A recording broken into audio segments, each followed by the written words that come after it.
Okay, so before starting with maths के basics, पहले हम देखते हैं कि सीए फाउंडेशन के बारे में थोड़ा सा देखते हैं। आई होप सबने रिसर्च किया है, पता है सबको ये क्या सब्जेक्ट्स एंड एवरीथिंग। क्या 4 सब्जेक्ट्स होते हैं anyone? What 4 subjects are going to be there?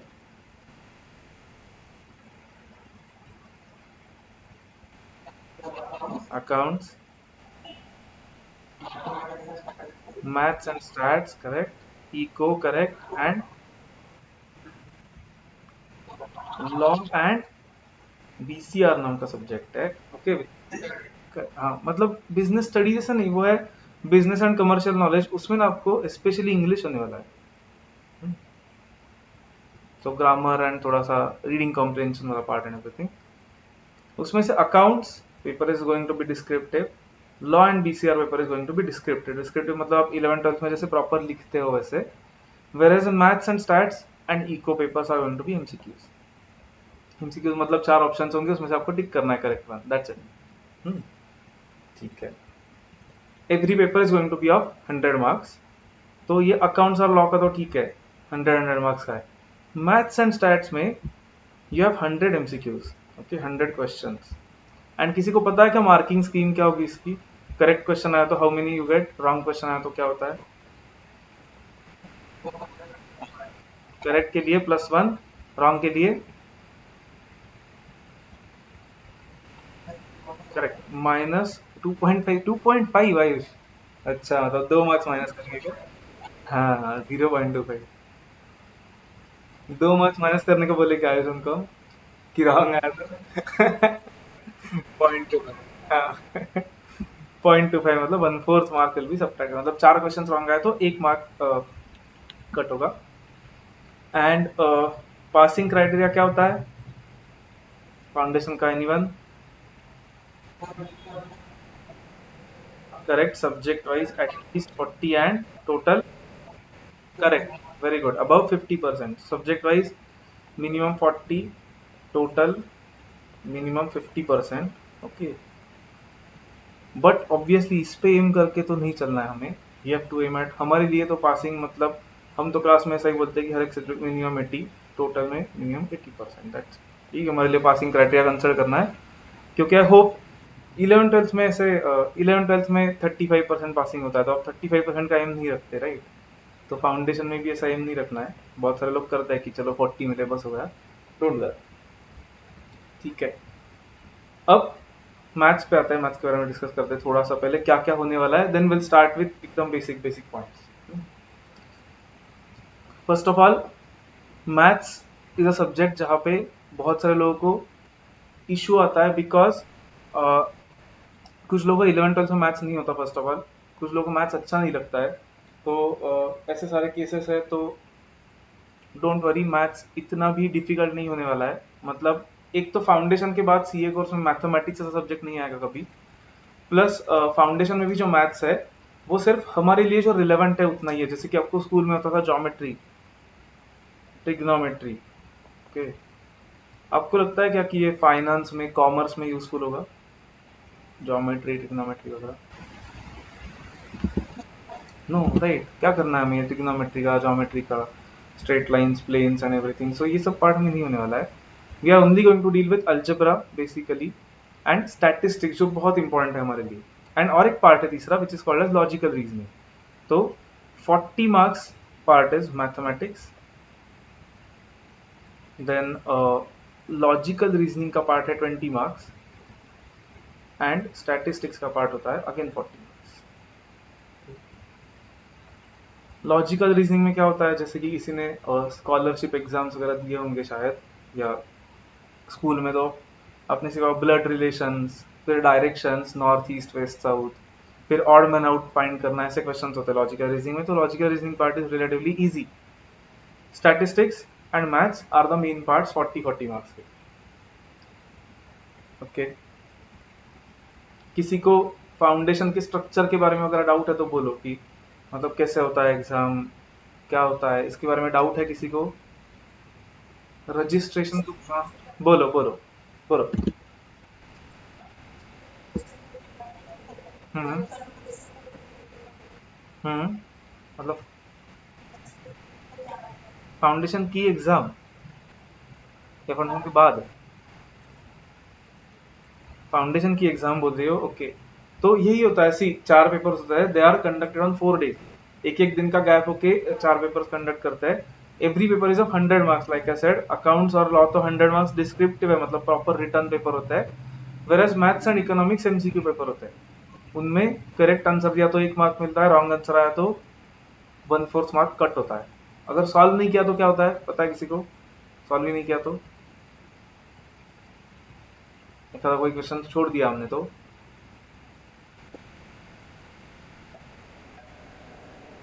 नहीं नहीं, एक्चुअली कैसा होता है ना, अगर हमने नहीं सॉल्व किया कोई क्वेश्चन तो जीरो, कुछ नहीं मिलता, मतलब फिर मिलता भी नहीं, कट भी नहीं होता। इसलिए हम जैसे जैसे अब सिलेबस थोड़ा आगे जाएगा, वैसे हम धीरे धीरे थोड़े स्ट्रेटेजीज के बारे में सीखेंगे। So no, in foundation there is only one group, okay, in foundation there is only one group, 4 papers, whereas yes, अच्छा, no, okay, okay, let me tell you the entire structure, आगे का भी पता नहीं है तो let me just tell you once you're done with CA foundation, now those who are going to give CA foundation in November 21, hmm, they will give CA intermediate in November 22, or those who are going to give in May 22, they will give in November 20, sorry, May 23, 1 year.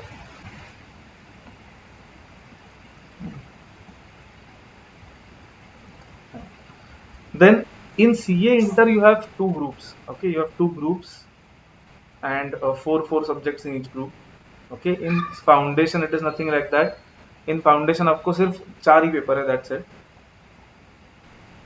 like we discussed. Then inter के बाद does anyone know क्या होता है after inter? हाँ, final, correct, before final we have articleship, so articleship is for 3 years, so 3 years you have to work with a CA firm, okay, CA firm के पास काम करना होता है आपको, practical experience, it is like a job only. After articleship or in the last year of articleship you can give CA finals, which is again two groups, चार subjects, okay, fine. There's background noise from someone's place, एक बार just check करो। Shweta, I think तुम्हारे ऐसे थोड़ा सा background noise है, तो mic off करो, and when you have to ask question तब ऑन कर लो mic. Okay, fine. So this is the structure of CA course. Right now, don't worry about the 2 groups and everything. Forget about it. Right now हमें सिर्फ CA foundation पे concentrate करना है and the 4 papers. Okay. Now, like I said, maths में we are going to have 3 sections: maths, logical reasoning, and statistics. उसमें most of the syllabus which is covered is, someone is joining.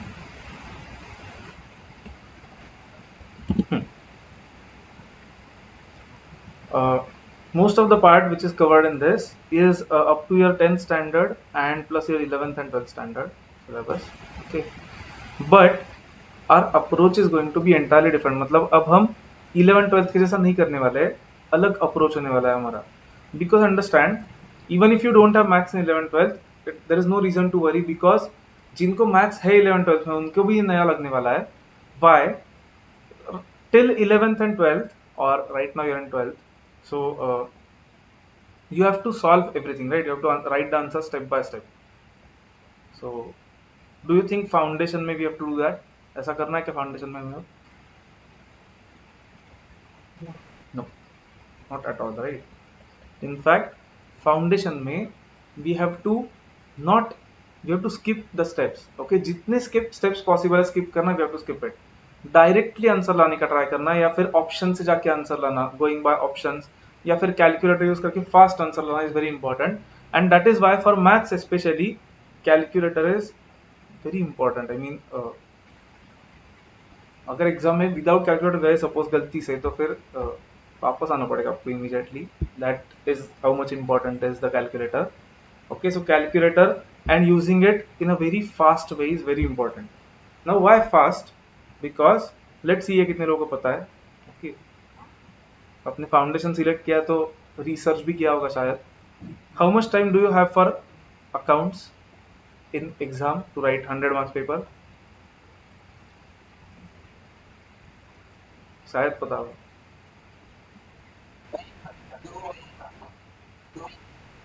No. Acha, no, actually for accounts you have 3 hours, and plus 15 minutes reading time. Okay, for plus 15 minutes you get for reading the paper. So at the beginning you get 15 minutes for reading the paper and उसके बाद 3 hours आपको paper लिखना होता है. Law के लिए भी you have 3 hours plus 15 minutes. But maths and eco के लिए you have only 2 hours and nothing, no reading time. Okay, so in 2 hours we have to solve 100 questions. Now no, हाँ मतलब maths is 2 hours and eco is 2 hours. Okay, on 2 separate days. So both same timings and both 100 marks, correct, and both 100 MCQs. But eco is easy because eco is, I mean, when we go to MCQs, eco में तो theory होती है. So when it is theory, it is very easy to tick all the questions in 2 hours. In fact, eco का paper आपका 1 hour में ही खत्म हो जाएगा most of the लोगों का. But maths में it is very difficult to complete the paper in 2 hours unless you are very comfortable with your calculator. Okay, तो कैलकुलेटर बहुत इंपॉर्टेंट है कि अनलेस आप कैलकुलेटर के साथ फास्ट हो बहुत, it is not possible to complete the paper. तो इसीलिए from the beginning we are going to see a lot of shortcuts कि how to apply the shortcuts and how to get the answers fast. कुछ भी लिखना नहीं है, मतलब what we are going to do, system कैसे होने वाली है हमारी मैथ्स में क्लास में, वो देखते हैं. Then will start with the basics. So we are going to do one, we are going to prepare one notebook for formulas. So we'll call it formula notebook. In that we'll write only the formulas. Okay, in total in the entire syllabus there are around 300 formulas. Okay, there are around 300 formulas. आपको बहुत ज़्यादा लग रहा होगा अभी शायद, but it is not much क्योंकि इतनी प्रैक्टिस करेंगे तो वो हो जाएगा. And then we'll make one notebook for question answers, which will be rough notebook, because you are not going to write steps anywhere. Okay, if you want, for some questions you can note them down. कुछ questions के लिए steps लिख सकते हो, but other than that steps नहीं लिखने में. We are not going to write steps anywhere. We are directly going to try to get the answer. ठीक है, यहाँ तक anyone any doubt?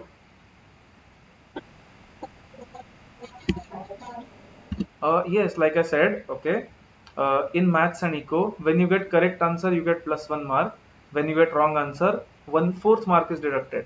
So like when you get 4 wrong answers, one mark is deducted. Okay, and if you skip the question, then nothing, then 0 marks for that. So that is why while writing the paper, we have to take care that we cannot get too much wrong questions. Okay, anything else, anyone? Or kuch? Otherwise, we'll start with our basics. Yes. No, not with calculations. You just have to tick the answers. That's it. That is why in maths and eco, especially in maths, we are directly going to get the answers. I mean, see, most of the cases we will try not to write anything. Get the answer orally or directly on calculator. That is what we'll try most of the times. Okay.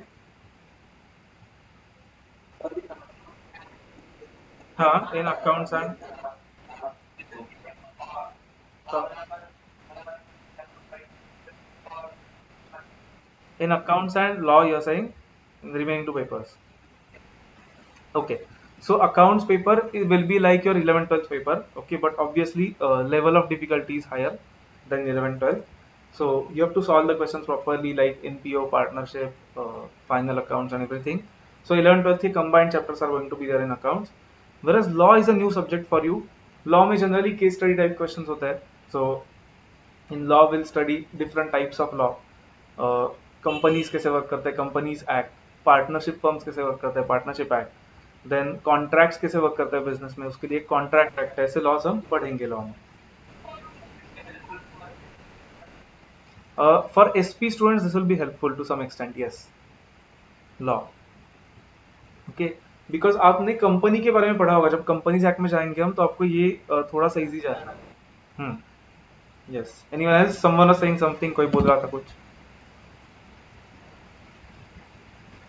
हाँ बोल. Paper of law is descriptive. Okay, you have to write the answers properly in paragraph form. Okay, theory paper होता है proper ये.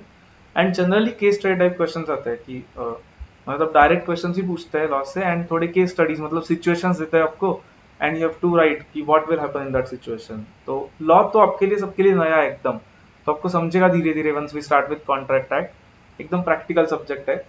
इसमें से ना accounts and law are the only two subjects which you have till CA finals. Okay, accounts and law are the two subjects which you have till CA finals at every level, inter also and final also. So very important to understand the basics of accounts and law. Maths अगर किसी को easy जाता है तो that is very good. कुछ लोगों को maths पहले से ही डिफिकल्ट जाता है, so that is okay. Right now just remember one thing, that first of all maths is not going to be there for inter and final, and this maths that we have, ये सिर्फ हमारे लिए जो relevant maths है उतना ही है। Okay, so trigonometry, geometry, unnecessarily things are not going to be there. Only maths which is relevant for us, for commerce, that is going to be there, जो आगे जाके यूजफुल होगा।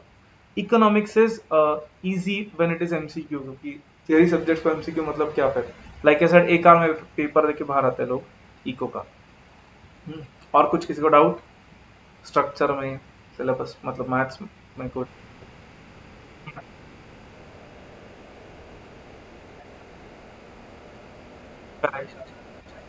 हम्म, नहीं, वो they provide the rough papers. Okay, मतलब paper होता है जो आपका क्वेश्चन पेपर, उसके पीछे there are a few blank pages जहाँ पे आप रफ वर्क कर सकते हो। Okay, for maths and eco you don't get question paper, मतलब आप क्वेश्चन पेपर लेके नहीं जा सकते घर पे मैथ्स एंड इको का, उनको वापस देना पड़ता है। अकाउंट्स एंड लॉ का आप घर पे लेके जा सकते हो, and for this reason accounts and law के पास्ट पेपर्स अवेलेबल होते हैं। पास्ट एग्जाम के मैथ्स एंड इको के पास्ट एग्जाम के पेपर्स अवेलेबल नहीं होते, because it is not allowed to take them home. और कुछ? यस? अच्छा, why? Okay. These are MCQs, so they think that if they give out MCQs, then it will be easy for students to give exams based on past papers. तो ऐसा कुछ है नहीं, लेकिन उनको लगता है। अच्छा, no, we don't have to mark on the paper. Okay, हमारी आंसर शीट अलग होता है, बट फिर भी क्वेश्चन पेपर भी वापस देना पड़ता है उनको, क्योंकि उनको ऐसा लगता है कि एमसीक्यू पेपर है तो वो एमसीक्यू आउट नहीं होने चाहिए एग्जाम के, बट ऐसा कुछ नहीं होता, वो आउट तो होते ही है कहीं ना कहीं से, बट उनको लगता है कि नहीं देने चाहिए। एंड बिसाइड्स, अगर मैथ सीखो का पेपर दिया तो मैथ सीखो के मार्क्स आपको इमीडिएटली समझ जाएंगे, राइट, कि कितने मिले, अगर आपने टिक करके आए हो वहाँ पे। तो बाहर आके कोई अगर दिखाया टीचर को और मैंने बोल दिया कि अच्छा ये करेक्ट है करेक्ट, तो इमीडिएटली आपको मार्क्स समझ जाएंगे, तो इसलिए वो वापस लेते हैं पेपर। Anything else?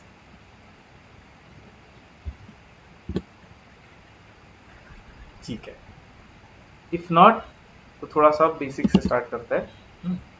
चलो,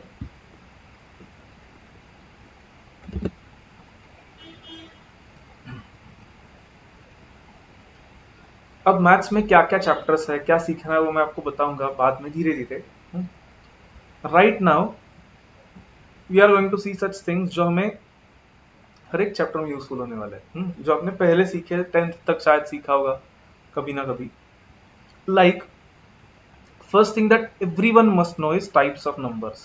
ओके, ये तो शायद 5th 6th में सीखा होगा, I don't know, but this is very important, क्योंकि ये बेसिक पता होना ही चाहिए सबको।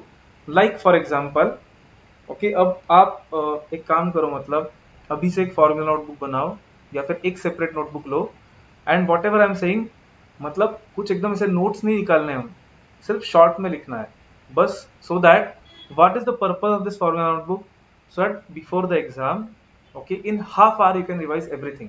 Okay, that is the purpose of this. Half hour या 1 आवर में you should be able to revise everything, entire syllabus. Okay, क्योंकि शॉर्ट शॉर्ट शॉर्ट में लिखना है बस फॉर्मूला, दैट्स इट। तो देखते कितने लोगों को याद है। Can anyone tell me what are natural numbers? Let's see how many can remember. हाँ, फ्रॉम वन। हाँ, बट वन से स्टार्ट होने वाले। करेक्ट, जीरो आता है क्या उसमें? जीरो नहीं आता। हाँ, so one, two, three, up to infinity. तो ये क्यों, मतलब इस पे क्वेश्चन डायरेक्टली नहीं आएगा, but if the question says कि n is a natural number, then you should understand what is it. Then इसमें जीरो इंक्लूड किया तो उसको क्या बोलते हैं? Anyone? Good, very good, whole numbers. So whole numbers is 0 and then 1, 2, 3 dot dot dot up to infinity. अब अब ये देखते हैं कितने लोग आंसर कर सकते हैं। लेट्स से मैंने ऐसा एक सर्कल ड्रॉ किया एंड मैंने इसको बोला नेचुरल नंबर्स। मतलब इसमें क्या है, 1 2 3 डॉट डॉट डॉट सब नंबर्स है इसमें, और मुझे होल नंबर्स का एक सर्कल यहीं पे ड्रॉ करना है। तो मैंने कैसे ड्रॉ करना चाहिए वो होल नंबर्स का circle? Outside N, okay, N else, मतलब ऐसे बाहर ड्रॉ करना चाहिए। अच्छा, ओके। और किसी का और कुछ व्यू है तो बोलो।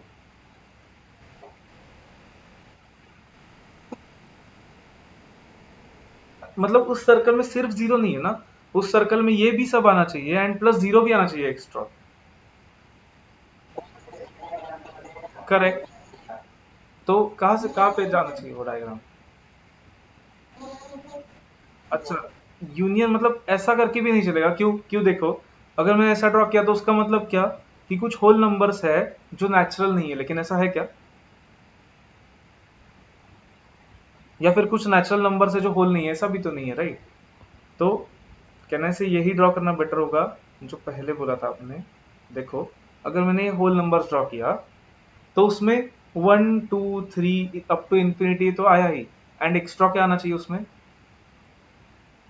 होल नंबर्स में एक्स्ट्रा जीरो। कहने से बाहर के एरिया में जीरो है, मतलब सिर्फ ये बाहर के एरिया में सिर्फ जीरो है, तो ये होल नंबर्स हो गया। ठीक है, तो उसमें और थोड़े से नंबर्स ऐड करते हैं हम। जीरो के पहले क्या नंबर्स आते हैं? -1, -2, करेक्ट। ऐसा करते करते माइनस इन्फिनिटी तक जाएगा, मतलब वो माइनस इन्फिनिटी, एंड यहाँ पे 1 2 3 ये तो है ही। हम्म, इसको क्या बोलते हैं पता है किसी को?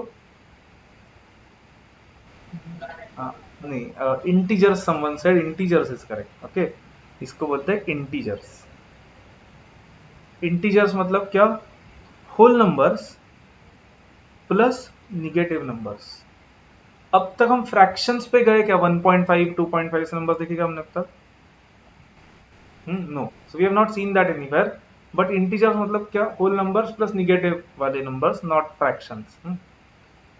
तो ठीक है, अब देखते हैं इफ एन का आंसर की इंटीजर्स कहाँ पे ड्रॉ करूंगा।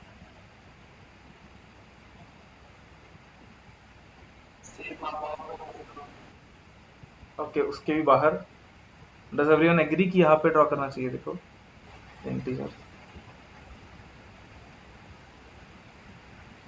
क्यों? क्योंकि उसमें जीरो आएगा, उसमें 1 2 3 ये भी आएगा, एंड उसमें -1 -2 -3 ये सब भी आएगा। हम्म, यहाँ तक किसी को कुछ डाउट? No, okay. ओके, फिर अब थोड़े अलग नंबर्स पे जाते हैं। अब ये जो natural numbers, whole numbers, integers है, इनको हम एक लाइन पे लिख सकते हैं, which is called as number line.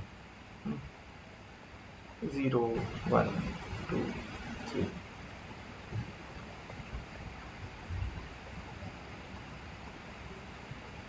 ठीक है, अब ये नंबर लाइन पे जीरो के बाद डायरेक्टली वन ही आता है क्या? मतलब मैंने वन लिखा है, इसका मतलब जीरो के बाद वन है क्या डायरेक्टली? करेक्ट।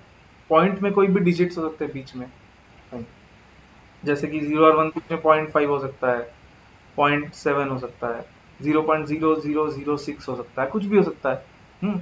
कितने नंबर्स होंगे 0 और 1 के बीच में? इन दोनों के बीच में कितने नंबर्स होंगे आपको लगता है?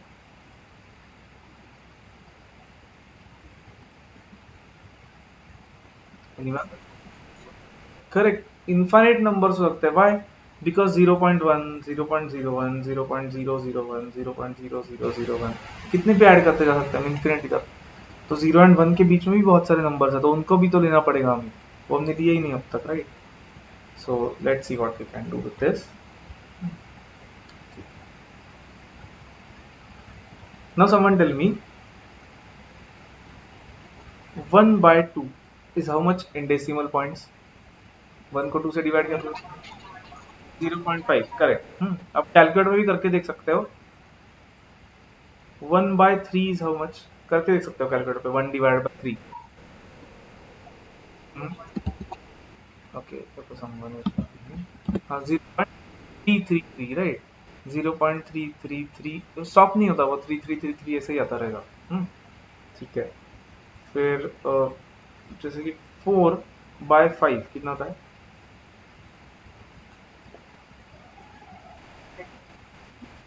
0.8।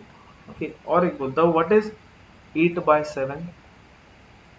1 पॉइंट कुछ तो आएगा।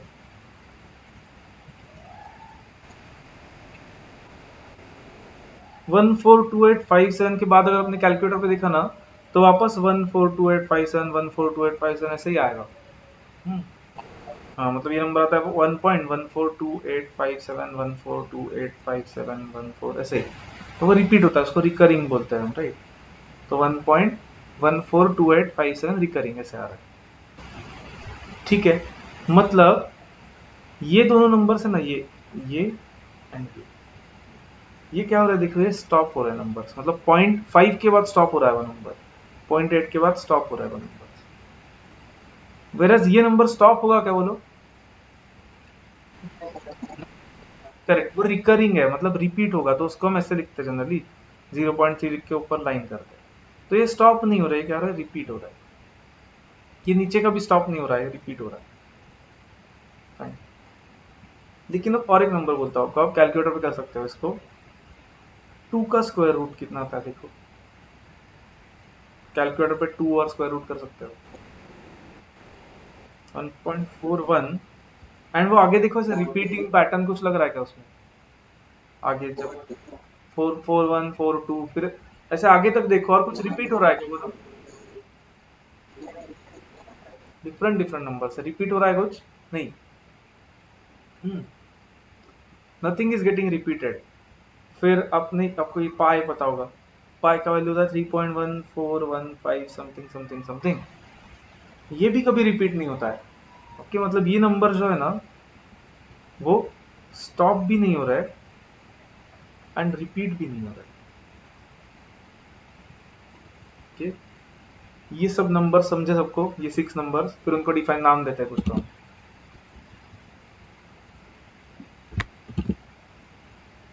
ये समझा सबको? पाई का वैल्यू कैलकुलेटर पे, अच्छा तुम क्योंकि 22/7 कर रहे होंगे, राइट?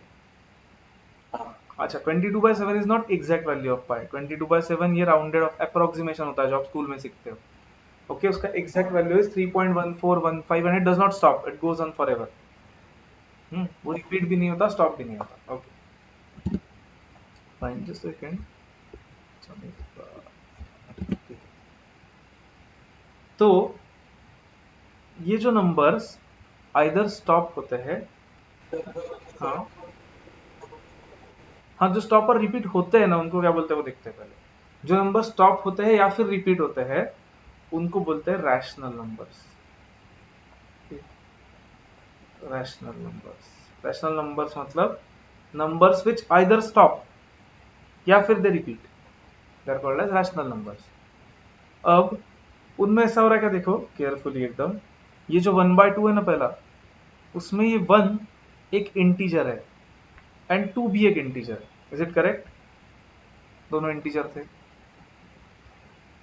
करेक्ट है। दोनों इंटीजर से क्या बोलो, ये 1 है 2। इंटीजर मतलब ये देखा था हमने कि सब कंप्लीट नंबर्स, -1 -2 1 2 3 0 सब। हम्म, ये सभी जगह पे ऐसा ही आ रहा है, देखो some integer divide by some integer, correct. Negative में गए तो चलेगा, नेगेटिव में गए तो वही आएगा। अगर हमने -5/6 लिखा, -2/3 लिखा, तो वो भी आइदर स्टॉप होने वाला है या रिपीट होने वाला है। तो रैशनल नंबर्स क्या होता है, the numbers which can be written as, the numbers which can be written as integer divide by integer. मतलब इंटीजर को इंटीजर से डिवाइड करके जो नंबर्स होते हैं उनको रैशनल नंबर्स बोलते हैं। जैसे कि 5/6 is a rational number, -2/8 is a rational number. सिर्फ मैंने 4 लिखा तो ये रैशनल नंबर है क्या?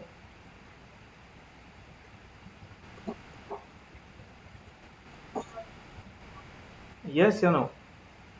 सिर्फ 4 लिखा तो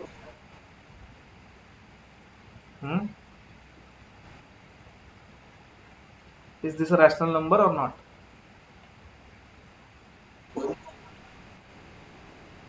इंटीजर है लेकिन वो रैशनल भी है, क्यों देखो, can I write it as 4/1? हाँ, जीरो नहीं, वन से, हाँ, जब वन से डिवाइड करते हो तो चेंज नहीं होता, तो 4/1 लिखा मतलब वो रैशनल नंबर ही होगा, ये भी राइट। तो इसका मतलब इंटीजर जो है वो भी रैशनल नंबर है।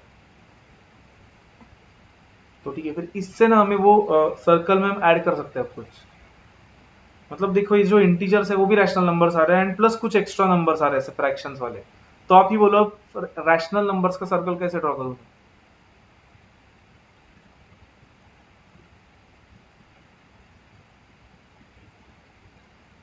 सोचो एंड बोलो, where should I draw rational numbers का सर्कल?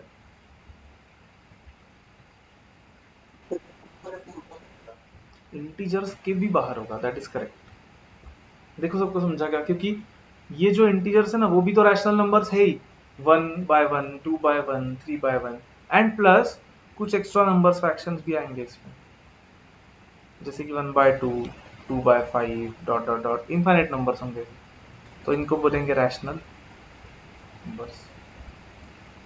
या तो क्लियर सबको? डाउट है तो बोलो। हाँ,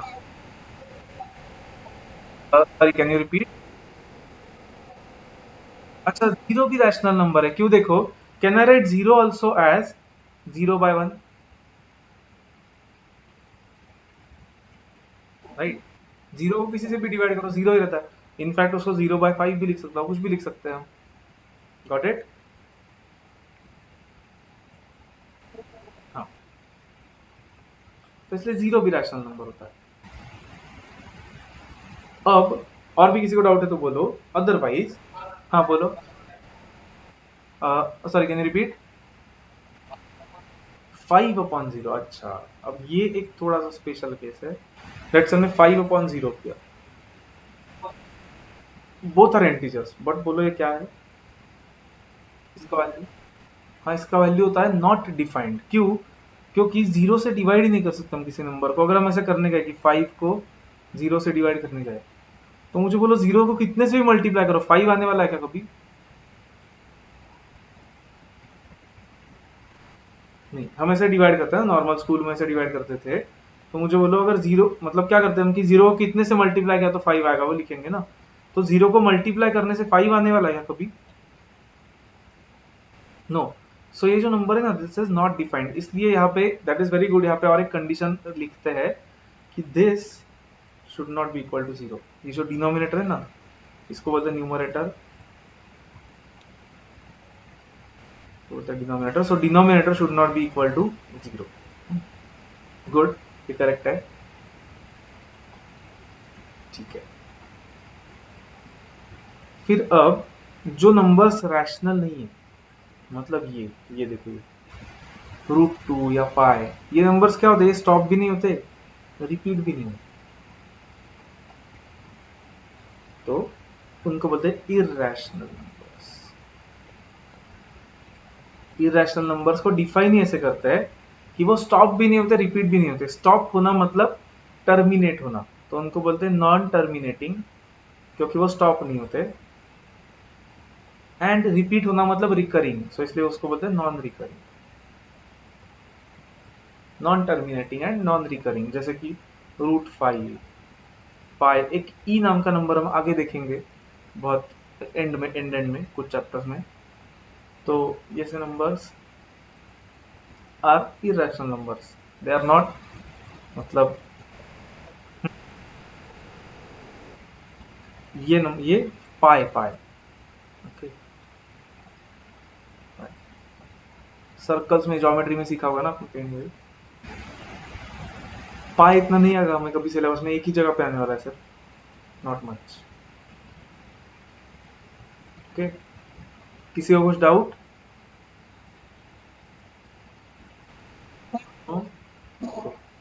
फिर अब ये कौन आंसर कर सकता है, देखते हैं कि इरेशनल नंबर्स कहाँ पे लिखूंगे सर्कल में।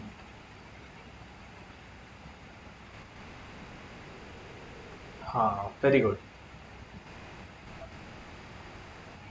अच्छा नहीं, मतलब इरेशनल नंबर जो है ना, पहले हम अलग उसका सर्कल ड्रॉ करेंगे, क्यों? क्योंकि जो रैशनल नहीं है उनको इरेशनल बोलेंगे ना, तो इरेशनल मतलब एक अलग सर्कल आएगा यहाँ पे, इरेशनल करके। इनको इरेशनल नंबर मतलब ये √2 पाई ये सब नंबर्स यहाँ पे आएंगे, यहाँ पे भी इनफाइनाइट नंबर्स होंगे बट अलग सर्कल आएगा उसका। ठीक है, अब ये रैशनल एंड इरेशनल सबको मिला के एक नाम होता है, पता है, याद है किसी को? Real, very good. ये this is together called as real numbers. तो रियल नंबर्स मतलब अलग कुछ नहीं है, real numbers is just rational plus, correct, हाँ मतलब rational as well as irrational, दोनों नंबर्स, दोनों सेट्स आते हैं उसमें। ठीक है, अब एक लास्ट टाइप देखना है बस ये नंबर्स का। हम्म, ऐसे कुछ नंबर्स होते हैं जो इसके भी बाहर आते हैं, मतलब they are not real numbers. ऐसे कुछ नंबर्स होते हैं जो रियल भी नहीं होते, उनको बोलते हैं इमेजिनरी नंबर्स। इनके साथ भी हमें ज्यादा नहीं डील करना है, एक ही चैप्टर में आएगा ये भी सिर्फ इमेजिनरी नंबर्स। या फिर 11th से आपको शायद याद होगा, जिन्होंने 11th को मैथ्स था अगर किसी को, तो इनका और एक नाम होता है कॉम्प्लेक्स नंबर्स। शायद पढ़ा है आपने, तो हमें इतना रिलेवेंट नहीं होने वाला है, एक ही चैप्टर में लगेगा। ये क्या होता है इमेजिनरी नंबर्स, ये भी देख लेते हैं लास्ट।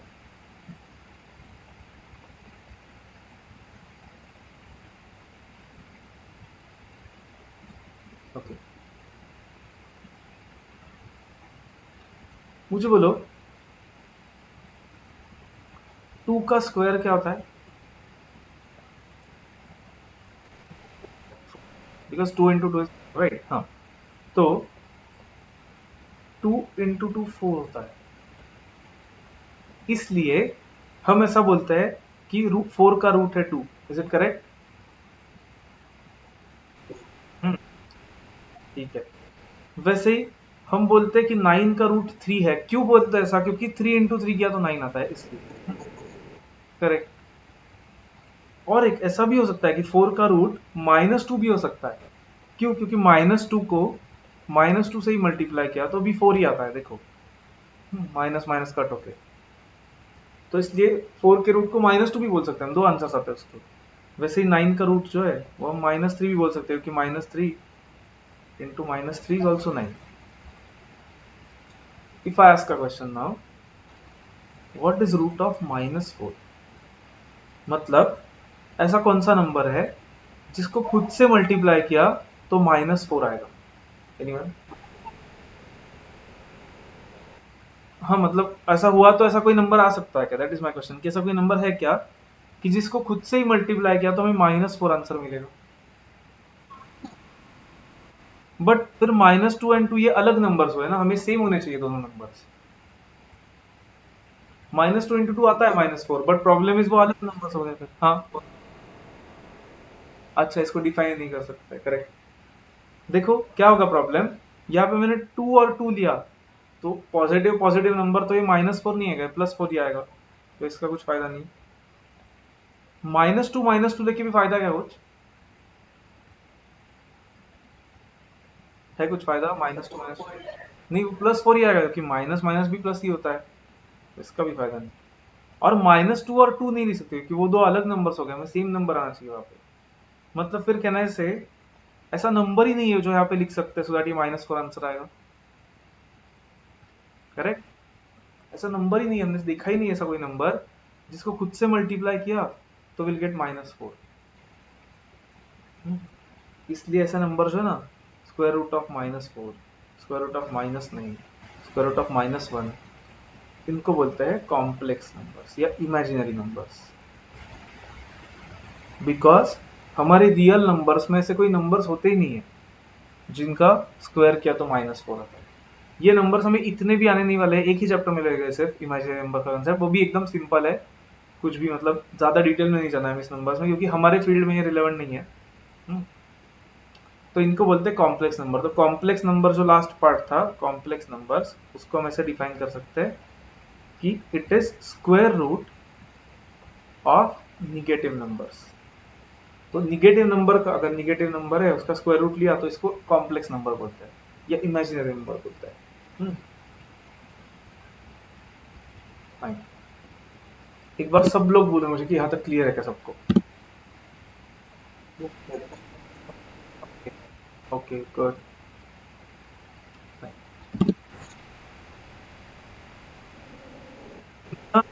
में सीखना ही नहीं है कॉम्प्लेक्स नंबर्स। कॉम्प्लेक्स नंबर सिर्फ एक चैप्टर में आएगा क्योंकि वहां पे वो आंसर आता है, इसलिए उसका आगे कुछ करना भी नहीं है हमें उसमें। तो इसलिए we are not going to study complex numbers. In fact irrational numbers भी ज्यादा जगह पे नहीं आएंगे हमें, कुछ कुछ प्लेस पे ही आएंगे। मोस्टली हम तो रैशनल नंबर्स में डील करते हैं, तो कॉम्प्लेक्स नंबर्स का कुछ नहीं देखना है हमें इतना इस चैप्टर में, मतलब इस सिलेबस में। तो कॉम्प्लेक्स नंबर्स तो यहाँ पे ड्रॉ कर सकते हैं, ठीक है। तो ये हमारा पूरा नंबर्स का वेन डायग्राम हो गया। इस टाइप के डायग्राम को वेन डायग्राम बोलते हैं, आपको शायद स्कूल से याद होगा। हम्म, ऐसे सर्कल सर्कल स्क्वायर से जो रिप्रेजेंट करते हैं उसको वेन डायग्राम बोलते हैं। तो जस्ट नोट दिस डाउन, ये बेसिक्स नोट करो, ये ना सबको पता होना ही चाहिए कंपलसरी, क्योंकि आगे जाके एक 10 चैप्टर्स के बाद जब वो पूछेंगे क्वेश्चन में डायरेक्टली देंगे कि x is a rational number, तो आपको समझना चाहिए वहां पे। आप ऐसा नहीं बोल सकते रैशनल नंबर कहाँ पे है हमें सिलेबस में। तो आपको rational, natural, whole, integers, irrational, ये समझने चाहिए concept. It is very important, क्योंकि क्वेश्चन में वो अज्यूम करेंगे कि आपको आता है ये सारी चीजें। राइट। तो किसी को भी कुछ डाउट है या वेट करना है तो बोलो, आप लिख रहे हो तो, otherwise let's go ahead. Hmm. Okay, देखो, रैशनल मतलब क्या होता है? Rational numbers are those numbers जो हम इंटीजर डिवाइड बाय इंटीजर लिख सकते हैं, जैसे कि 3/5, 2/9, -6/8, ऐसे। ये नंबर्स क्या होते हैं? ये नंबर्स आइदर, मतलब डेसिमल में कन्वर्ट किया ना पॉइंट में, जैसे कि 6/8 है तो ये -6/8 है ना, वो आएगा -0.75। 3/5 होगा 0.6 आएगा। 2/9 है वो 0.22222 ऐसे आएगा। मतलब ये नंबर्स आइदर स्टॉप होते हैं या फिर रिपीट होते हैं। वेरएज इरेशनल नंबर्स जो होता है वो स्टॉप भी नहीं होते, रिपीट भी नहीं होते, इसलिए उनको बोलते हैं नॉन टर्मिनेटिंग, नॉन रिकरिंग। जैसे कि पाई या √2 वगैरह जैसे नंबर्स, मतलब परफेक्ट स्क्वायर नहीं है और उसका रूट लिया तो वो इरेशनल होता है। √10, √12, √16 क्या आएगा बोलो? 4, तो वो इरेशनल नहीं होगा फिर, वो इरेशनल नहीं होगा फिर, क्योंकि वो तो 4 है, राइट। बट ऐसे परफेक्ट स्क्वायर नहीं है, उसका रूट लिया या फिर पाई ई जैसे नंबर थे तो वो इरेशनल आता है। हम्म, और किसी को कुछ doubt? Okay fine. Okay, wait करना है तो बोलो, अदरवाइज। हाँ yes, sorry sorry, can you repeat? ई, हाँ। अब ये ई जो है ना, ये नंबर हम देखेंगे when we go to a chapter called as theoretical distributions, and when we go to a chapter called as derivatives and integration. तो तब आई एक्सप्लेन कि ये ई का यूज एक्चुअल क्या होता है। ई इज कॉल्ड एज, उसको बोलते हैं ऑयलर्स नंबर, ऐसे बोलते हैं। बट वो ठीक है, उसका वो कहाँ से आता है, उसका यूज क्या है, वो मैं बताऊंगा आपको इस चैप्टर में जाने पर। It is limited to that chapter only, बाकी जगह पे वो ई नहीं आएगा हमें कहीं तब तक। और कुछ किसी को डाउट? Okay, okay then. अब और एक बेसिक चीज देखते हैं जो हमें लगती है बहुत बार, वो है बेसिक एक्सपांशन के फॉर्मूलाज।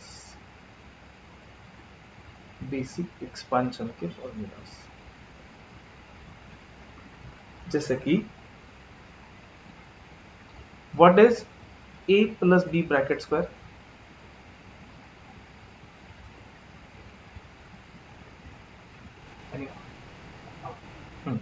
ए square plus 2ab plus B square. अब ये फॉर्मूलाज थोड़े से आपको याद रखने पड़ेंगे, क्योंकि हम नहीं याद है तो भी कर सकते हैं। जैसे कि ए प्लस बी ब्रैकेट स्क्वायर मतलब क्या? ए प्लस बी लेना और उसको ए प्लस बी से ही वापस मल्टीप्लाई करना। ब्रैकेट कैसे ओपन करते हैं याद है क्या सबको? कैसे ओपन करते हैं ब्रैकेट्स हम? हाँ, मतलब क्या करते हैं, हम एक एक नंबर लेते हैं, जैसे कि ये ए लेंगे पहले, फिर ये ए को ए से मल्टीप्लाई किया तो क्या आएगा? ए स्क्वायर फिर ये a को b से मल्टीप्लाई किया तो plus A B, then b लेंगे, बी ए मतलब वो बी ए मतलब A B, right, and then b into B मतलब B square, and A B दो बार ले रहे हैं मतलब वो टू ए बी होगा, दो बार ए बी, राइट। तो इन शॉर्ट इसका फॉर्मूला क्या बन जाता है, A square plus two A B plus B square. Okay, अब ये याद रखना इंपॉर्टेंट है क्योंकि ये तो हर ही जगह पे आता है, मतलब नियरली हर एक चैप्टर में ये आएगा ही कहीं ना कहीं पे, तो ये फॉर्मूला को याद रखना ही पड़ेगा। वैसे ही if anyone remembers, a minus B bracket square का फॉर्मूला क्या होता है,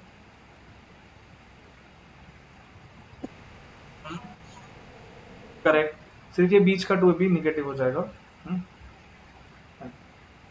अब ये आई डोंट नो कितने लोगों को याद होगा, देखते हैं स्कूल से, स्कूल में 100% सीखा होगा, what is a plus B bracket cube,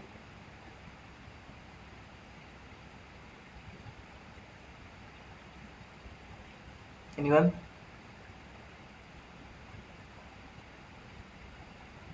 सीखा तो है स्कूल में, right.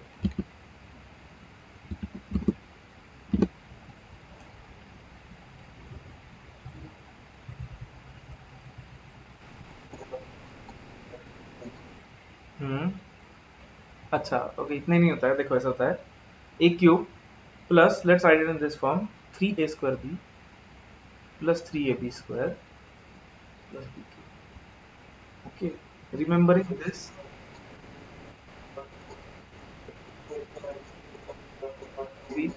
Correct correct, right, A cube, ये चार टर्म्स, ये भी याद रखना बहुत इंपॉर्टेंट है क्योंकि ये भी बहुत जगह पे आता है, तो आपको ये फॉर्मूला पता होगा तो फास्ट होगा, अदरवाइज क्या मतलब वो ब्रैकेट 3 बार ओपन करने में तो बहुत टाइम जाएगा। और हमें, मुझे बोलो अगर हमें 2 आवर्स है एंड 100 क्वेश्चन सॉल्व करना है, तो एक क्वेश्चन के लिए कितना टाइम है, मतलब हमें 2 आवर्स मतलब कितने मिनट्स होता है, नहीं, 2 आवर्स मतलब कितने होते हैं ना, शायद शायद 120 मिनट्स होते हैं। उसमें हमें 100 क्वेश्चन सॉल्व करना है, मतलब एक क्वेश्चन के लिए सिर्फ 1.2 मिनट है हमारे पास। 1.2 मिनट मतलब कितने सेकेंड्स, 1 मिनट 20 सेकेंड्स नहीं, वापस 1.2 मिनट इज 1.2 को 60 से मल्टीप्लाई करना पड़ेगा आपको, 60 सेकेंड्स होता है ना, कितना आता है देखो, 1.2 इंटू 60, कैलकुलेटर है आपके पास आई होप, नहीं 72 सेकेंड्स आएंगे। हम्म, मतलब एक क्वेश्चन के लिए सिर्फ 72 सेकेंड्स है हमारे पास, उसमें भी ये 120 के 5 मिनट तो वो सुपरवाइजर वेस्ट कर देते हैं साइन वगैरह करने में, मतलब कम ही टाइम है आपके पास थोड़ा सा, तो इसलिए ये फॉर्मूलाज तो याद रखना नेसेसरी है, अदरवाइज टाइम जाएगा ना उसमें बहुत। ठीक है, हो जाएंगे याद, मैं आपको बताता हूँ कैसे याद करने हैं, फिर कैसे डिजाइन करने हैं फॉर्मूलाज, कहाँ से आते हैं फॉर्मूलाज।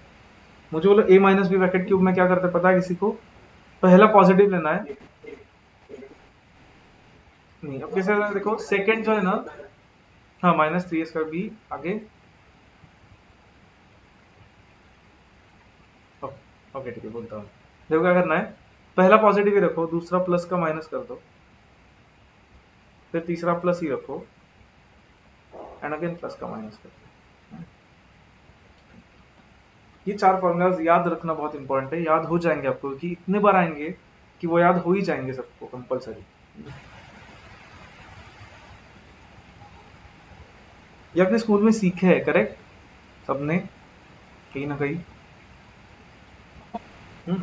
फाइन, ठीक है, लेकिन अब नेक्स्ट जो फॉर्मूला बोल रहा हूँ ना, वो आपने सीखा नहीं होगा, A plus B bracket raise to 4 वगैरह तो नहीं सीखा होगा आपने, क्योंकि 4 5 6 इतना तो नहीं करेंगे हम, राइट। तो अगर ऐसा कुछ आया तो फॉर्मूला कहाँ से आता है, इनफैक्ट ये भी फॉर्मूला अगर आप भूल गए, suppose A plus B bracket square cube का, तो कहाँ से लाना है, तो देखो केयरफुली, ये फॉर्मूलाज ना एक स्ट्रक्चर से बनते हैं which is something called as a Pascal's triangle. Okay, इसको समझना भी इंपॉर्टेंट है हमारे लिए। ओके, पास्कल्स ट्रायंगल मतलब एक ऐसा ही स्ट्रक्चर होता है जिसमें हम इसे पहले लिखते हैं 1, फिर लिखते हैं 1 1 ऐसे ट्रायंगल ट्रायंगल शेप में, वापस साइड में 1 1 लिखेंगे। बस अब यहाँ पे क्या करेंगे, मुझे बोलो 1 एंड 1 का टोटल क्या आता है, 1 प्लस 1 क्या आता है? 2। तो 1 और 1 के नीचे बीच में 2 लिख लेंगे, इन दोनों का टोटल है वो। नीचे भी सेम करेंगे, पहले 1 और 1 लिख लेंगे कॉर्नर्स में। अब मुझे बोलो 1 और 2 का टोटल क्या आता है? 3। एंड यहाँ पे भी 2 और 3 आएगा, राइट? 3। ठीक है, फिर वापस 1 1 लिखेंगे। अब क्या नंबर्स आएंगे बीच में, बोलो मुझे? 4, नहीं नहीं, यहाँ पे आएगा दूसरा 6। 6, 3 प्लस 3, शायद 6 होता है ना 3 प्लस 3। हाँ, देन 4। इससे क्या होता है ना, देखो, कॉन्सनट्रेट वेरी केयरफुली। हमारा जो a plus B bracket cube का फॉर्मूला है वो कैसे आता है, देखो, it is a cube plus 3a square B, मतलब सेकेंड टर्म में a स्क्वायर होता है। ऐसा फॉर्मूला है, a cube plus 3a square B plus 3ab square plus b cube. मतलब फर्स्ट टर्म में a क्यूब है, सेकेंड टर्म में a स्क्वायर है, फिर आगे के टर्म में a का क्या है? सिर्फ a है, राइट? एंड मुझे बोलो लास्ट टर्म में a है क्या? यहाँ पे a है क्या b क्यूब वाले टर्म में? नो। वैसे ही b का क्या होता है, देखते हैं लास्ट टर्म में क्या है b का। लास्ट टर्म में b का क्यूब आ रहा है, राइट? ठीक है, फिर उसके पहले वाले टर्म में क्या आ रहा है b का? स्क्वायर आ रहा है ना। उसके पहले वाले टर्म में b क्या आ रहा है? सिर्फ b है। एंड उसके वाले पहले वाले टर्म में b है क्या? नहीं। तो कोई भी फॉर्मूला में से कंस्ट्रक्ट कर सकते हैं। एंड यहाँ के जो नंबर्स है ना, नंबर्स क्या है यहाँ पे देखो, यहाँ पे 1, यहाँ पे 3, यहाँ पे 3 एंड यहाँ पे भी है 1। मुझे बोलो ये एग्जैक्ट रो आ रहा है क्या, देखो 1 3 3 1 वाला। तो we can write it as 1 3 3 1। तो बन गया फॉर्मूला। वैसे ही अगर हम a plus B bracket square बनाने गए तो भी वर्क होगा, देखो a प्लस बी ब्रैकेट, वो मतलब कैसे बना वो समझ नहीं आया क्या? कैसे प्रिपेयर किया वो नहीं समझा क्या? हाँ, मतलब वो कैसे प्रिपेयर किया मैंने वो नहीं समझा क्या? बोलता हूँ वापस मैं। बोलता हूँ वापस। पहले अब a plus B bracket square देख लेते हैं। मुझे बोले यहाँ पे भी क्या होगा, पहले a स्क्वायर आएगा, फिर नेक्स्ट टर्म में क्या आएगा? एक से कम हुआ तो स्क्वायर का क्या हो जाएगा? हाँ, मतलब सिर्फ a हो जाएगा। एंड फिर उसके आगे वाले टर्म में a आएगा ही नहीं। एंड b का उल्टा होता जाएगा, यहाँ पे b स्क्वायर आएगा, फिर बीच वाले टर्म में क्या आएगा? सिर्फ b। एंड पहले वाले टर्म में b आएगा ही नहीं। एंड उसमें ये नंबर्स आएंगे फिर ऊपर के, देखो 1 2 1। यही फॉर्मूला होता है क्या? a square plus 2ab plus b square. Correct. वापस एक बार बोलता हूँ किसी को नहीं समझा है तो। पास्कल ट्रायंगल हम कंस्ट्रक्ट कैसे करते हैं? वी स्टार्ट विथ 1, फिर हम ऐसे कॉर्नर्स में 1 1 लिखते जाते हैं, 1 1, एंड बीच में ना इनका टोटल करते हैं हम। अगेन 1 1 लिखेंगे, फिर ये 1 और 2 का टोटल करेंगे, 2 और 1 का टोटल करेंगे। अगेन 1 1 कॉर्नर में लिखेंगे, 1 3 का, 3 3 का एंड 3 1 का टोटल करेंगे। ऐसे पास्कल ट्रायंगल्स बनता है। और उससे क्या मिलता है हमें? कोई भी ऐसा ऐसा अगर फॉर्मूला हो ना हमारे पास, a plus B raise to something. हाँ, मतलब कितने बार कर सकते हैं, जहां तक हमें पहुंचना है वहां तक ना। अगर अब हमें, मुझे बोलो ये जो रो था ना, रुको मैं डिलीट करता हूँ सब पहले।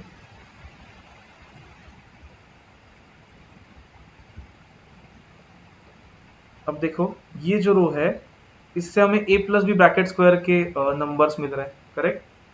1 2 और 1। ये रो से a plus B bracket cube के मिल रहे हैं। ठीक है, अब हम खुद से ही बनाने का ट्राई करते हैं कि a plus B bracket raise to 4 कैसे बनेगा, नेक्स्ट रो लेके। अब 4 है, मतलब पहले क्या आएगा? a raise to 4।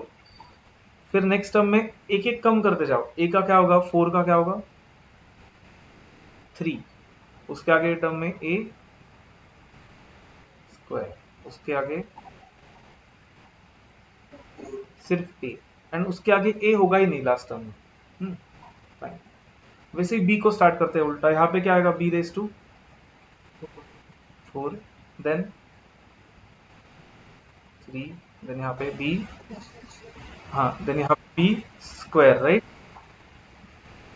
यहाँ पे सिर्फ बी, एंड पहले टर्म में कुछ नहीं, बी आएगा ही नहीं पे। एंड अब वहां पे नंबर्स क्या लिखेंगे बोलो उसके सामने? Correct, 1 4 4, that's it. अगर किसी को क्लियर नहीं है तो बोलो, एंड अगर आपको क्लियर है तो try to find formula of this a plus B bracket raise to 5, मतलब पूरा खुद से लिखो फिर हम चेक करते हैं। और तब तक किसी को नहीं समझा तो बोलो, मैं तब तक उसको एक्सप्लेन करता हूँ। अदरवाइज अगर समझा है तो इसका आगे का रोल लगेगा आपको, एक आगे का लाइन और एक प्रिपेयर करो यहाँ पे वापस 1 1 लिख के, एंड वो a plus B bracket raise to 5 का फॉर्मूला बनाओ खुद से, फिर एंड में चेक कर तो पूरे कुछ पूरा बना लो, देन चेक करते हैं एक साथ। किसी को नहीं समझा तब तक तो बोलो मुझे।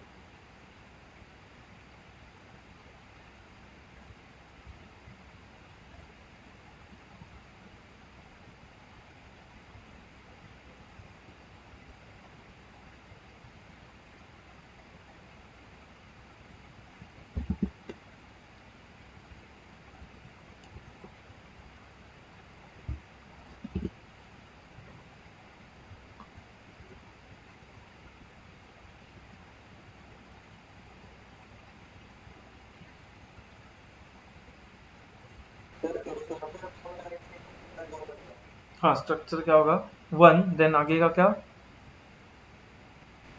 5 10 10 5, that is 1 5 10 10 5 is correct.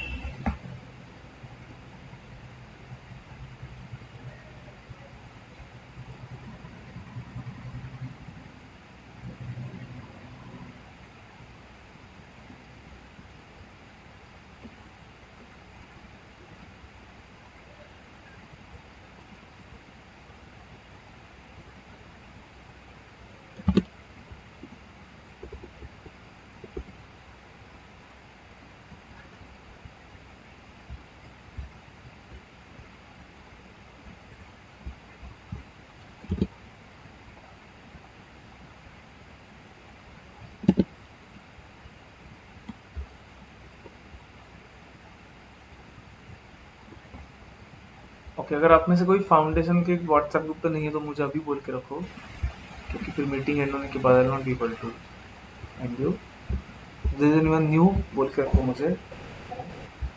Done, okay, that's it.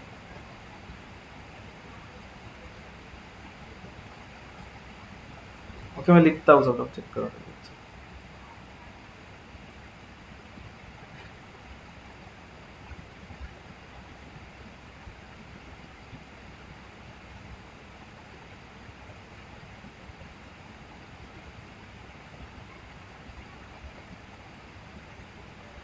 Devendra का करेक्ट है, करेक्ट, गुड।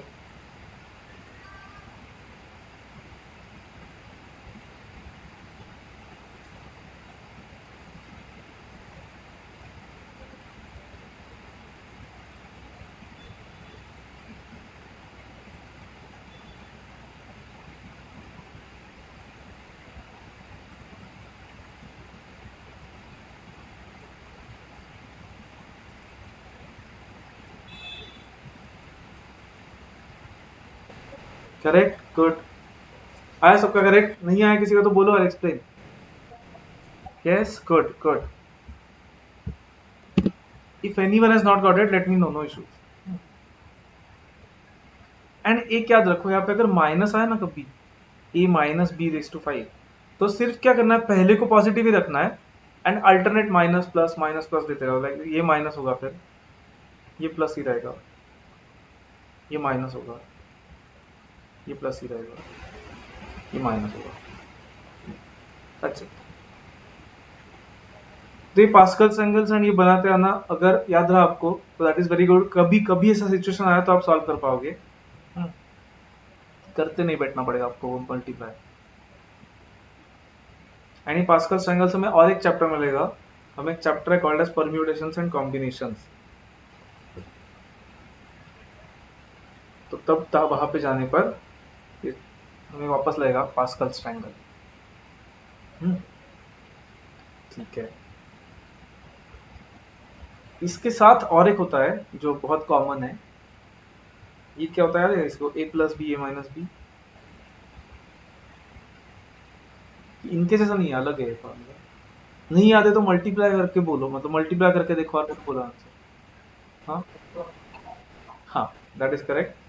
वो आता है A square minus B square.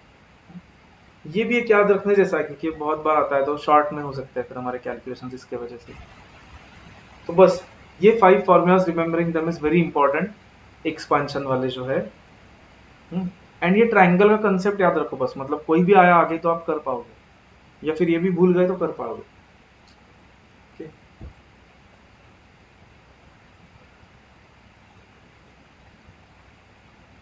Anyone, any doubt up to this point? No? Good. Okay. तो आज के लिए एक लास्ट पार्ट देखते हैं, विल स्टॉप फॉर टुडे। वो भी बेसिक का ही है, स्कूल में ही सीखा है अपने। लेट्स सी, ये भी इंपॉर्टेंट है। ये भी ऐसे मतलब ये पता है आपको तो फास्ट हो सकते हैं क्वेश्चन, इतना ही तो ये पता होना ही चाहिए सबको। अगर डाउट है किसी को कुछ भी तो let me know at any time, no problem. देखते something called as divisibility tests. Divisibility test मतलब क्या, कि कोई नंबर किसी और नंबर से डिवाइड होता है या नहीं होता। जैसे कि कोई नंबर 2 से डिवाइड होता है क्या, ये कैसे चेक करते हैं। इवन मतलब क्या क्या लास्ट में क्या आया तो फिर वो 2 से डिवाइड होता है। मतलब 0 2 4 6 8, मतलब कैन आई से सब इवन नंबर जो है, इवन नंबर्स मतलब क्या, जिनके एंड में 0 2 4 6 या 8 आता है, ऐसे नंबर सब 2 से डिवाइड होता है। ये करेक्ट है, समझा सबको। जैसे कि आपको नंबर दिया 1 2 8 6, तो पता है वो 2 से डिवाइड होने वाला है क्योंकि एंड में 6 आ रहा है। तो ऑब्वियसली ये तो इसी था 2 का, बट 3 का पता है इसीलिए। जैसे कि एग्जांपल देता हूँ, डिवाइड करो मत, सिर्फ मुझे बोलो कि 1236 या नंबर 3 से डिवाइड होता है या नहीं होता। एक्चुअल डिवाइड करके मत देखो। होता है, ओके, होता है। क्यों होता है। हाँ, करेक्ट करेक्ट। 3 की डिविजिबिलिटी टेस्ट क्या है, कि कोई भी नंबर आपको दिया है तो उसके जो डिजिट्स है उसके सम करके देखो। जैसे कि 1 प्लस 2 प्लस 3 प्लस 6 कितना आता है, ये 12 आता है। 12 3 के टेबल में आता है, आता है, तो फिर ये 3 से डिविजिबल है। अगर मैंने लिखा 12,386, तो ये है क्या 3 से डिविजिबल, चेक करो।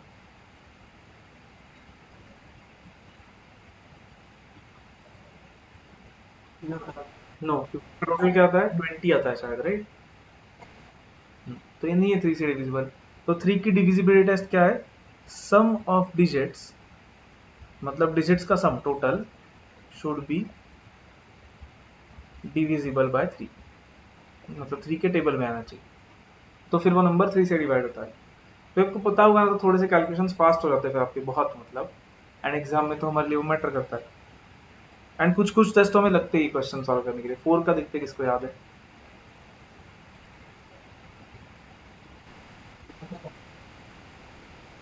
हाँ, दैट इज करेक्ट।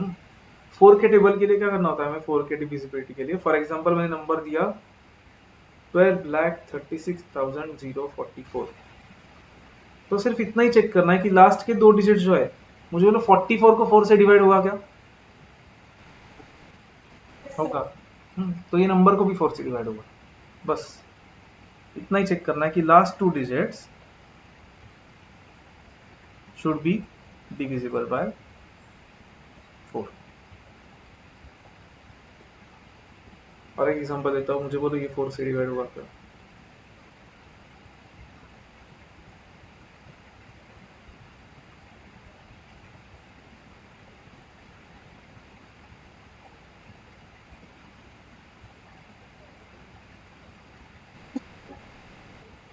क्या फ्रीज हुआ क्या? ओके तो अरे हाँ रुको, मेरा ना कुछ तो नेट आवाज आ रहा है मेरा सबको?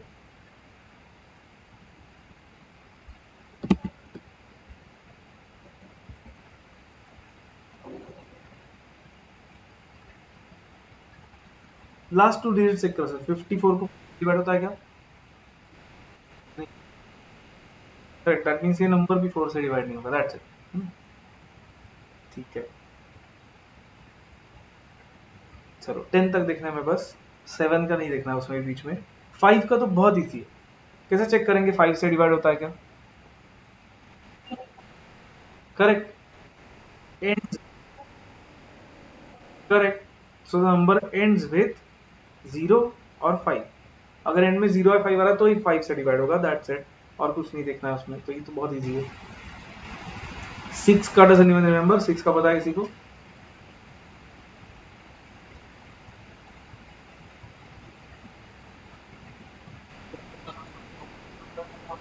हाँ दैट इज करेक्ट। ओके, 6 से डिवाइड होने के लिए क्या होना चाहिए? It should be divisible bye 2 and 3, दोनों से डिवाइड होना चाहिए। जैसे कि फॉर एग्जांपल दिया सपोज 1026, तो ये नंबर 2 से डिवाइड होता है क्या?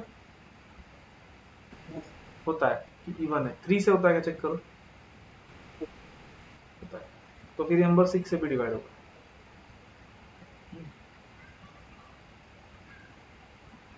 1126 ये नंबर 2 से होता है क्या? 3 से होता है क्या, लेकिन नो, तो ये 6 से नहीं डिवाइड होगा। ऐसे 6 की टेस्ट है।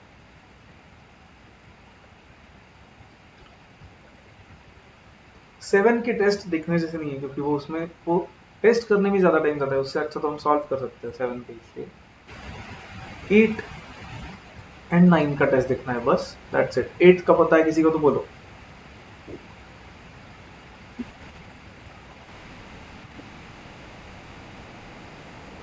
That is correct. 8 के लिए क्या करना होता है हमें?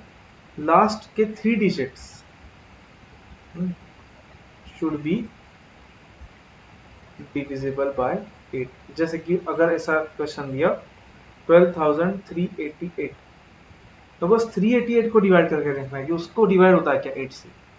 नहीं होता है तो छोड़ दो, फिर पूरे 12,388 को करने की जरूरत नहीं है।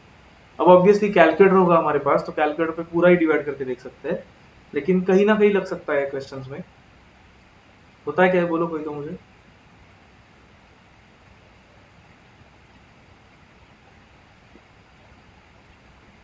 12,388 होता है क्या, कोई तो बोलो। नहीं होता, करेक्ट, 388 नहीं होता डिवाइड, इसलिए करेक्ट। एंड चलो लास्ट फॉर टुडे, 9 की डिविजिबिलिटी प्रॉपर्टी। एनीवन? 3 के जैसी है सेम। क्या क्या नहीं, अच्छा 9 की प्रॉपर्टी कैसी है? एग्जैक्ट 3 के जैसी है, सेम। 3 में क्या होता है कि सम ऑफ डिजिट्स 3 से डिवाइड होना चाहिए, वैसे यहाँ पे होता है sum of digits should be divisible by 9। Sum of digits should be divisible by 9। जैसे कि सपोज ऐसा नंबर लिखा 1 2 3 4 5 6, तो इसको 9 से डिवाइड होता है क्या, बोलो।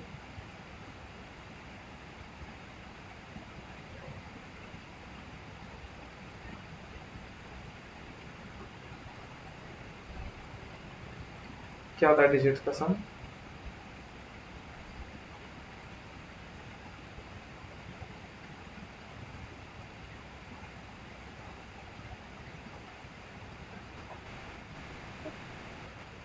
नहीं, वापस कुछ तो मिस्टेक हुआ तुम्हारा शायद।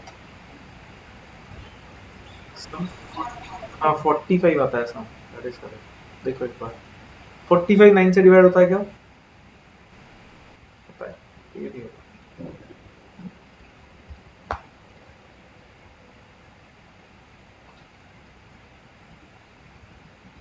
10 का तो लिखने भी जैसा नहीं है, 10 का क्या होगा टेस्ट? इनमें जीरो आना चाहिए रे। करेक्ट, अच्छा last digit should be zero. Fine. तो आज जो भी देखा हमने, types of numbers, then expansion के फॉर्मूलाज एंड डिविजिबिलिटी टेस्ट। किसी को कुछ डाउट इसमें?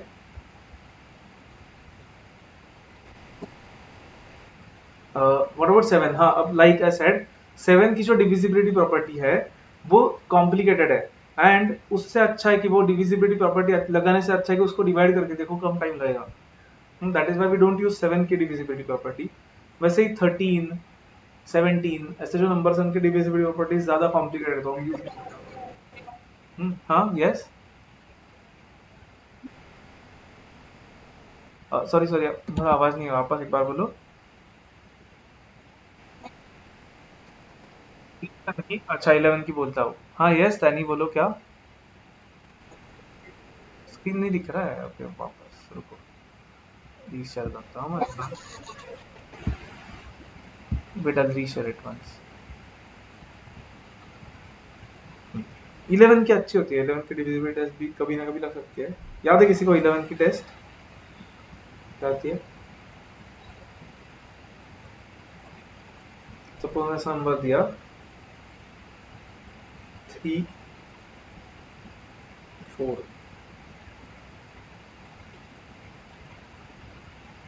3 नहीं, 9 4 6। 11 से डिवाइड होता है क्या नंबर? पहले चेक करके देखो। होता है राइट। कैसे चेक कर सकते हैं हम? उसमें क्या करते हैं हम, अल्टरनेट डिजिट्स लेते हैं। जैसे कि 9 और 6 लो, उनका टोटल लो, 9 प्लस 6 कितना आता है? 15। एंड फिर बचे हुए डिजिट्स का total low, which is 4, and उनका डिफरेंस लो। अगर वो 11 से डिवाइड होता है तो वो नंबर भी 11 से डिवाइड होता है।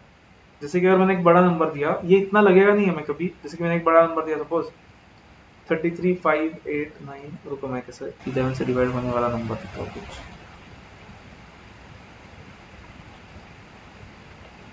सपोज दिया 10473343। तो अल्टरनेट नंबर्स है, पहले 1 से स्टार्ट किया, तो अल्टरनेट नंबर्स क्या आएंगे बोलो? अल्टरनेट 4, देन 3, देन 3, उनका टोटल बोलो। दनीश तुम्हें अभी भी नहीं दिख रहा है क्या स्क्रीन? 11 आता है ना? रुको ऐसे इसको रिप्लाई करता हूँ। 11 करेक्ट। और ये बचे हुए नंबर्स का टोटल 074, उसका टोटल 11। तो 11 माइनस 11 जीरो होता है, जीरो को तो सबसे डिवाइड होता है, क्योंकि 0/11 इज 0, तो मतलब इसको भी डिवाइड होगा 11 से। ये जो डिफरेंस है ना, वो 11 से डिवाइड होना चाहिए था, वो कंडीशन है। अगर ये डिफरेंस है 0 11 22 33, तो फिर हो सकता है। दानिश तुम्हें अभी भी नहीं दिख रहा है स्क्रीन?